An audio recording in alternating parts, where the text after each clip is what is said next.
மூட்டு தேய்மானத்துக்கு எந்த ஒரு மருந்து எடுக்காம இருந்தாலே உடம்பால அதை சரி செய்ய முடியுமா? மூட்டு தேய்தல் அப்படிங்கிறது அக்குபஞ்சர் பார்வை எப்படி இருக்கு அப்படின்னு பாத்தீங்கன்னா, பொதுவாகவே எந்த உறுப்புகளும் எந்த எலும்பும் தேய்மானம் ஆவது கிடையாது. அப்படி அது தேய்மானம் ஆகுது அப்படின்னா தொடர்ந்து பேசிக்கிட்டு இருக்க இந்த பல்லாரகம் பேசும்போது உராயிற இந்த பல்லும் சரி, சாப்பிடும் போது உராயும் போதும் சரி, முதல்ல தேய வேண்டியது பல்லு தான். ஆனா பல்லு தேயறது கிடையாது. பல் எப்பவுமே நல்லா தான் இருக்கு. கடைசி நாள் நமக்கு வயதாகி விழற வரைக்கும் பாத்தீங்க அப்படின்னா பற்கள் தேயறதில்ல. அதே கால்சியம் தான் நமக்கு முட்டிகளும் சொல்லப்படுது. அப்போ முட்டி மட்டும் எப்படி தேயுது அப்படின்னு சொல்லி நாம கொஞ்சம் யோசிக்கணும். முட்டி எப்பவுமே தேயறது கிடையாது.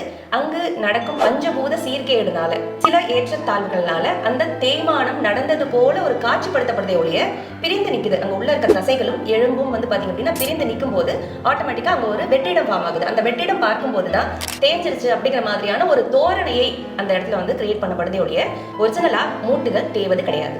உங்கள் உடல் மற்றும் மனம் சார்ந்த எல்லா விதமான நோய்களிலிருந்தும் முற்றிலும் விடுதலை பெறுவதற்கு காஸ்மோ கிளாசிக்கல் அக்கோ ஹீலிங் சென்டர்.